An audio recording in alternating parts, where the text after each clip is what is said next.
Hello दोस्तों, स्वागत है आपका मेरे चैनल कहानी 2.0 में। आशा करती हूँ आप सब बहुत ही अच्छे होंगे। तो चलते हैं हमारी आज की कहानी की ओर। मेरा 22 साल का देवर जब भी मुझे देखता तो कहता, भाभी मेरी शादी करवा दो, और मुझसे वो शादी की जिद करके बैठ जाता। मैं सारा सारा दिन अपने आप को बचाती और कमरे में छुप कर बैठ जाती। जब मेरा देवर कहीं बाहर जाता तब मैं कमरे से बाहर आती और जल्दी जल्दी घर के काम निपटा लेती। एक दिन मेरा देवर बिना बताए ही मेरे कमरे में जाकर छुप गया। जब मैं कमरे में गई, मैंने उसे देखा तो मेरे होश उड़ गए। उस दिन मेरे देवर ने उस रात जो मेरे साथ किया, उसे सुनकर तो आपके होश ही उड़ जाएंगे, क्योंकि उस रात उसने। मेरा नाम विनीता है। मेरी नई नई शादी हुई थी। मैं एक दिन रसोई में खाना बना रही थी, तभी मेरा देवर वहां आया और बोला, भाभी मेरी भी शादी करा दो, मुझे भी शादी करनी है। मैंने देवर की तरफ पलट कर देखा और देवर से पूछा कि देवर जी, आपको किस टाइप की लड़की चाहिए। तभी देवर जी मेरी ओर देखने लगे। जब देवर जी मेरी तरफ देखने लगे तो मुझे थोड़ा अजीब महसूस होने लगा। देवर जी मुझे सर से पांव तक ताकते रहे और मुझसे कहने लग गए कि भाभी मुझे आपके जैसी ही बीवी चाहिए, वह भी हूबहू आप ही चाहिए। मैं थोड़ा घबरा गई थी, क्योंकि मेरे पति भी बाजू में बैठकर खाना खा रहे थे। मैं तुरंत किचन से बाहर आई और बाहर आकर अपने पति के बाजू में बैठ गई। मेरा देवर भी पता नहीं क्यों खाना लेकर आया और मेरे बाजू में बैठ गया। मेरा पति सब कुछ देख रहा था और मेरी सासू माँ भी सामने ही बैठी थी, वह भी खाना खा रही थी। मेरे पति उसे कहने लगे, राजू बस करो मजाक, बहुत हो गया, बाजू में आओ और इधर बैठो। राजू की नज़रें मुझे बहुत ज़्यादा चुभा करती थी।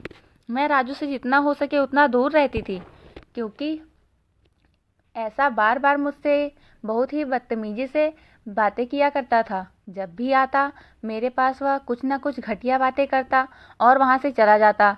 उन बातों से मुझे बहुत ही ज़्यादा तकलीफ़ होती चली जा रही थी। एक दिन मैं अपने बेडरूम में अपना बाल बना रही थी, क्योंकि मेरी नई नई शादी हुई थी, इसलिए मैंने नया सूट पहन रखा था। मेरे पति का भी आने का समय हो चुका था, इसलिए मैं अपने आप को संवार रही थी। मैंने बहुत ही प्यारे कलर का सूट पहना था। तब तक राजू मेरे कमरे में आया। मैंने उसे बड़े गुस्से से देखा और उससे कहा, तुम्हें बदतमीज नहीं है? अंदर आने से पहले एक बार दरवाज़ा खटखटा लेते हैं। इतना भी तुम्हारी माँ ने तुम्हें नहीं सिखाया? आज मेरे लहजे में थोड़ी सी सख्ती, गुस्से में मैंने उसे डांट दिया, लेकिन फिर भी राजू कमरे में ही रुका रहा और मुझसे बातें करने लगा। भाभी आप सचमुच बहुत ही प्यारी हो, मुझे आपकी तरह ही एक कमसिन कली चाहिए। मैं राजू को बहुत ही गुस्से वाले लहजे में कहा कि तुम अभी भी मेरे कमरे में हो, चले जाओ, वरना मैं आपके माँ से शिकायत कर दूंगी कि आप मेरे कमरे में आते हो और मुझसे ऐसे घटिया बातें करते हो। तब तक मेरा पति अजीत भी वहाँ आ गया। अजीत मुझे देखने लगा और कहने लगा कि क्या कर रही हो। मैंने उससे कहा कि आपका भाई कब से बेडरूम में है, वह जा नहीं रहा है। 5 मिनट हो गए, मैं उसे समझा रही हूँ कि तू मेरे कमरे से निकल जा। तब तक राजू मुझसे कहने लगा, अरे नहीं भाई, मैं तो 2 घंटे से भाभी के पास ही खड़ा हूँ और हम लोग बातें भी कर रहे थे। अजीत ने बड़े गुस्से में देखा और मैंने अजीत से कहा, नहीं यह झूठ बोल रहा है। लेकिन राजू फिर मेरे पति से कहने लगा, अरे भाई, भाभी झूठ बोल रही हैं, मैं तो 2 घंटे से भाभी के साथ गप्पे लड़ा रहा हूँ। मैं फिर भी अजीत से कहा कि अजीत यह झूठ बोल रहा है। तभी मेरे पति राजू से कहा, राजू तुम अभी यहाँ से निकल जाओ। लेकिन मेरे पति आज बहुत ही ज़्यादा गुस्से में नज़र आ रहे थे। मेरे पति को मेरे ऊपर शक हो रहा था और मैं अजीत आज घूमने जाने वाले थे, लेकिन पता नहीं अजीत का आज मूड अचानक से ख़राब हो गया और उसने कहा कि मेरा सर दर्द हो रहा है, तुम जाओ और मेरे लिए चाय बनाकर ले आओ। मैं किचन में चली आई। मैं बहुत परेशान थी, मुझे बहुत ज़्यादा डर लग रहा था, क्योंकि मुझे ऐसा लग रहा था ऐसे मेरे देवर की वजह से मेरा पति अजीत मुझ पर शक न करना शुरू कर दे। मेरा पति कुछ ज़्यादा ही शांत स्वभाव का था, उसे बिल्कुल भी ज़्यादा बात करना पसंद नहीं था। हमेशा अपना बहुत ज़्यादा ध्यान रखा करता था। वह बस सबसे कम काम से काम रखता था। ऑफिस जाना, ऑफिस से आना, टाइम पर खाना खाना और टाइम पर सो जाना। मेरा पति बहुत ही अच्छा इंसान था। मेरे पति को बिल्कुल भी झूठ पसंद नहीं, इसलिए मुझे ज़्यादा डर लग रहा था। राजू क्योंकि बार बार झूठ पर झूठ बोले जा रहा था। मैं यह सब सोचते सोचते चाय बना रही थी। चाय बनाकर तैयार हो गई, लेकिन मुझे याद ही नहीं रहा कि मुझे अजीत को ऊपर ले जाकर चाय देनी है। मैं चाय लेकर आई और डाइनिंग टेबल पर बैठ गई। वहाँ पर डाइनिंग टेबल पर ही मेरा देवर आकर बैठ गया, पर जैसे ही मैं बैठी अजीत भी ऊपर से नीचे आ गया और मेरे बाजू में बैठ गया। मेरी सासू माँ भी सामने ही बैठी हुई थी। तभी मेरी सासू माँ मुझसे कहने लगी कि मेरी भांजी की जगह तुमने ले ली है, क्योंकि आज तुम यहाँ पर हो बस मेरी भांजी की वजह से। मेरी भांजी बहुत ज़्यादा बीमार हो गई और मेरी भांजी को मलेरिया हो गया और वह जान से गई, वरना आज तुम्हारी जगह अजीत की पत्नी मेरी भांजी होती। और तब तक राजू बोला कि यह मेरी बीवी होती। सासू माँ राजू के चेहरे पर देखा और उसके पेट में जोर से गुड्डा मारा और उससे कहा कि यह तुम्हारी भाभी है, तुम अपनी भाभी के बारे में ऐसी बातें ना करो तो अच्छा है। अजीत मेरे और गुस्से से देख रहा था। मैं और अजीत बेडरूम में सोने के लिए चले गए, लेकिन अजीत का मूड आज कुछ अच्छा नहीं लग रहा था। अजीत मुझे उखड़ा उखड़ा ही नजर आ रहा था। अजीत ने मेरी ओर पीठ करके सो गया। सुबह जब उठी तो अजीत मुझसे बात नहीं कर रहा था। ऐसे करते करते पूरे 4 दिन बीत चुके थे, लेकिन अजीत आज भी मुझसे ठीक से बात नहीं कर रहा था। मुझे बहुत ज़्यादा डर लग रहा था। मुझे ऐसा लग रहा था अजीत को कहीं राजू पर शक तो नहीं हो रहा, अजीत कहीं मेरे और राजू के बारे में गलत तो नहीं सोच रहा। यह सब सोचते सोचते मैं बहुत ज़्यादा पागल होते चली जा रही थी। मुझे राजू का रवैया बिल्कुल भी अच्छा नहीं लग रहा था, क्योंकि राजू की वजह से हम पति पत्नी एक दूसरे से दूर होते चले जा रहे थे। मैंने अजीत को जैसे तैसे करके मना लिया। अजीत भी मान गया और मुझे बड़े प्यार से कहने लगा, देखो गली मोहल्ले में बहुत ही ज़्यादा गुंडे मवाली रहते हैं, तुम बिल्कुल भी अपना ध्यान नहीं रखती हो, तुम कभी भी किसी लड़के से बात मत करना। और मेरे पति अजीत मुझसे कहने लगे कि देखो आज मैं सख्ती से समझा रहा हूँ कि तुम राजू से दूर रहना और राजू से बात बिल्कुल मत करना। मुझे अपने पति की बात सुनकर बहुत ज़्यादा खुशी हो गई थी, क्योंकि मैं भी राजू से पीछा छुड़वाना चाहती थी कि राजू मुझसे बात ना करे और कहीं दूर चला जाए। राजू यूनिवर्सिटी में पढ़ाई कर रहा था। राजू का यूनिवर्सिटी बस सुबह 7 से लेकर 11 तक ही रहता था और फिर दिन भर राजू घर पर पड़ा रहता था। मुझे राजू से कुछ ज़्यादा ही डर लगता था। एक दिन मेरी सास मेरे पास आई और रोते रोते कहने लगी कि मेरी बहन का फ़ोन आया है और मुझे बहन के घर जाना होगा, क्योंकि मेरी बहन बहुत ज़्यादा बीमार है और उसे देखने वाले कोई नहीं है। मैं 8 दिन में वापस आ जाऊंगी, तब तक तुम मेरे घर का, राजू का और अजीत का अच्छे तरीके से ध्यान रखना। ऐसा कहकर मेरी सासू माँ ने पैकिंग शुरू कर दी और देखते देखते मेरी सासू माँ तुरंत घर से निकल गई। सासू माँ के जाते ही राजू बहुत ज़्यादा खुश हो गया और मेरे पास आकर कहने लगा, भाभी आज तो तुम मेरे हवाले हो। राजू से मुझे बहुत ज़्यादा डर लग रहा था। सासू माँ के जाते ही मैं किचन में गई और जल्दी जल्दी खाना बना रही थी, क्योंकि मेरा पति जल्दी खाना खाना पसंद करता था। उसे देर से खाना बिल्कुल भी अच्छा नहीं लगता था। मेरे पति का आने का भी समय हो चुका था, इसलिए मैं किचन में गई और रोटी बनाने लगी। तब तक मेरा देवर पीछे से आया और कहने लगा, भाभी आज तो आप बहुत हॉट लग रही हो, क्या बात है? आज माँ गांव गई तो तुम भैया के साथ कहीं जाने का प्लान बना रही हो। मैंने राजू को देखा और राजू से कहा, देखो तुम अपने काम से काम रखो, ज़्यादा मेरे मामले में टांग अड़ाने की ज़रूरत नहीं है। तुम यहाँ से चले जाओ, वरना मैं तुम्हारे भाई से शिकायत कर दूंगी कि तुम मेरा हमेशा पीछा करते हो और मुझसे गलत गलत बातें किया करते हो।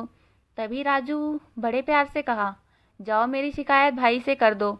मुझे राजू से बहुत ज़्यादा डर लगने लगा था। मैंने डरते डरते जल्दी जल्दी खाना बनाया और खाना बनाकर बाहर आकर बैठ गई, लेकिन राजू भाई मेरे पीछे पीछे आकर पास बैठ गया। मुझे आज हद से ज़्यादा ही डर महसूस होने लगा था, क्योंकि अब अजीत का आने का भी समय हो गया था। अगर अजीत मुझे और राजू को अकेले कमरे में देखेगा तो बहुत ज़्यादा गुस्सा करता।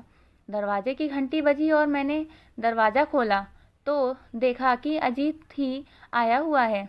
अजीत को आते ही मैंने पानी दिया और चाय बनाने के लिए किचन में गई। मैं नीचे के किचन के सामने ठीक में रख रही थी। मैं बर्तन धोई और बर्तन धोकर ऊपर जाने लगी। तब तक राजू आया और मुझसे कहने लगा कि भाभी देख लेना, अब 1 महीने तक तुम मेरे हवाले हो। राजू मुझे कुछ हद से ज़्यादा ही परेशान कर रहा था। ऐसा लग रहा था कि मैं राजू का मुंह तोड़ दूं, लेकिन वह मेरा देवर था। मैं उसके साथ बदतमीजी नहीं कर सकती थी। इसलिए मैंने बस उसे इतना ही कहा कि तुम आज के बाद मेरा नाम नहीं लोगे और मेरे पीछे नहीं घूमोगे। बताओ। राजू मुझसे बड़ी गुस्से में कहने लगा, याद रखना, इसका बदला मैं आपसे लेकर रहूंगा, क्योंकि आपने मुझे बहुत ज़्यादा बदतमीजी से बात करी है। आज अजीत ऑफिस के लिए चले गए, लेकिन राजू अजीत के सामने मेरे साथ बदतमीजी कर रहा था। मुझे बहुत अजीब महसूस हो रहा था और मुझे डर भी लग रहा था, कहीं अजीत आज मुझे जान से ना मार दें। लेकिन अजीत आज कुछ ज़्यादा ही थक चुका था। आते ही उसने मुझसे पूछा कि माँ कहाँ है। मैंने कहा कि माँ आपके गांव चली गई हैं। आपके मौसी की तबीयत कुछ ज़्यादा ही ख़राब है, इसलिए आपकी माँ मौसी के यहाँ गई हैं। आपकी माँ ने कहा है कि 8 दिन में वापस आ जाऊंगी, आप अपना ख्याल रखना, ऐसा आपको कहा है। अजीत आज कुछ ज़्यादा ही थक गए थे,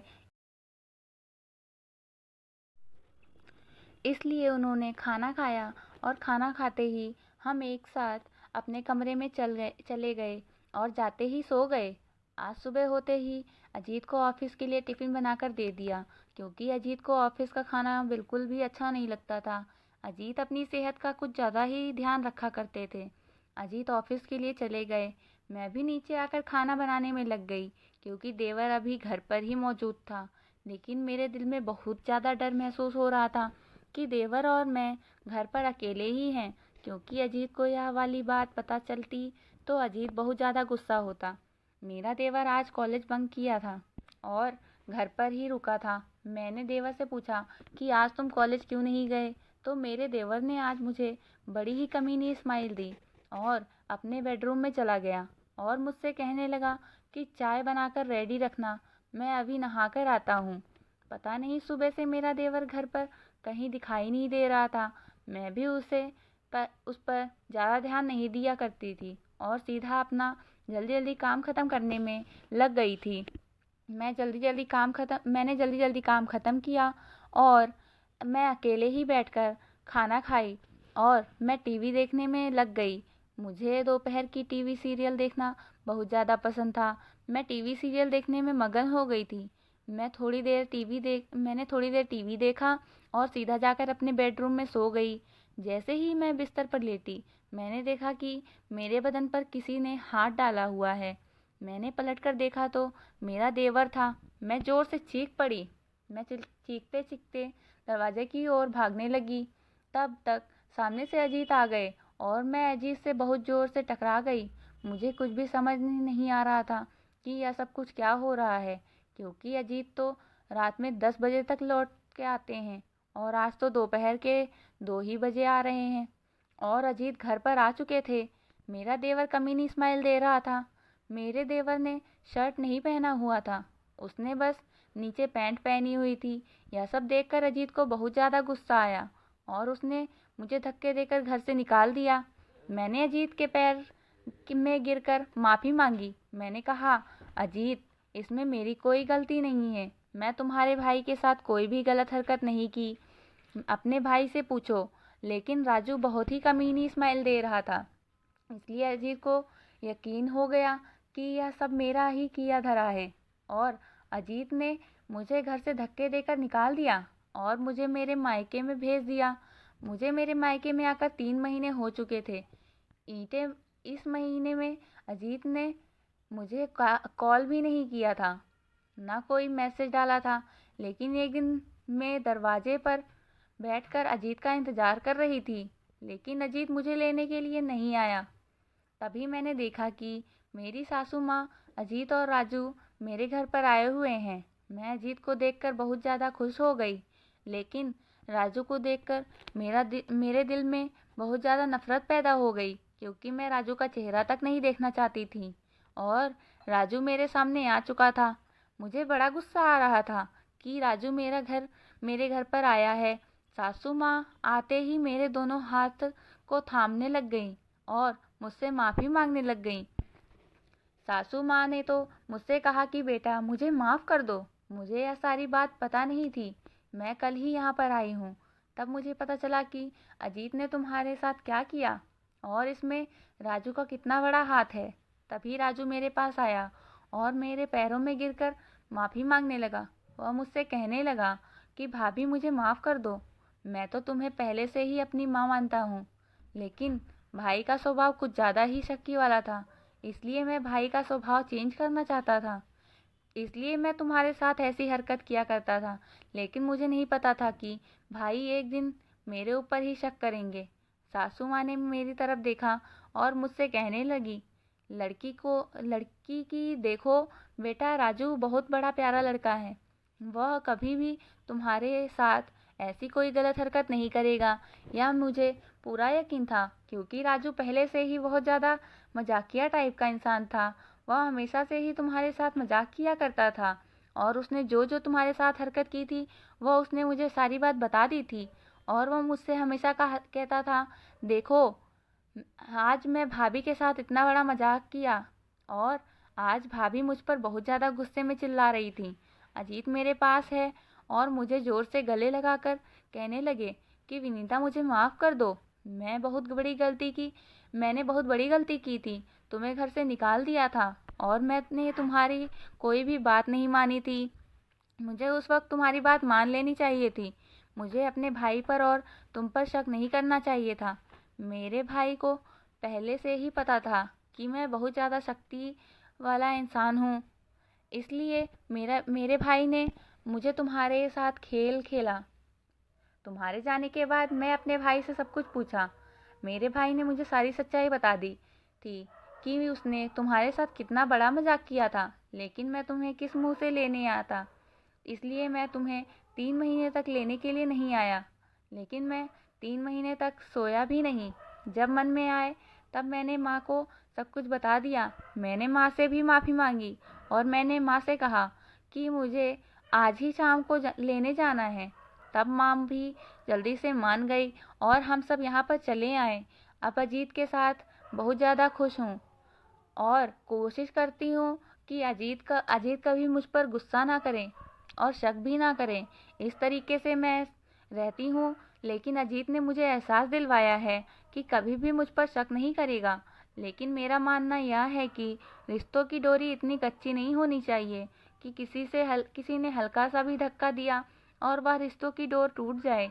इसलिए हमेशा एक दूसरे पर विश्वास बनाए रखें। अगर कहानी अच्छी लगी हो तो वीडियो को लाइक करें और चैनल को सब्सक्राइब करें। मिलते हैं अगली वीडियो में, तब तक के लिए राधे राधे।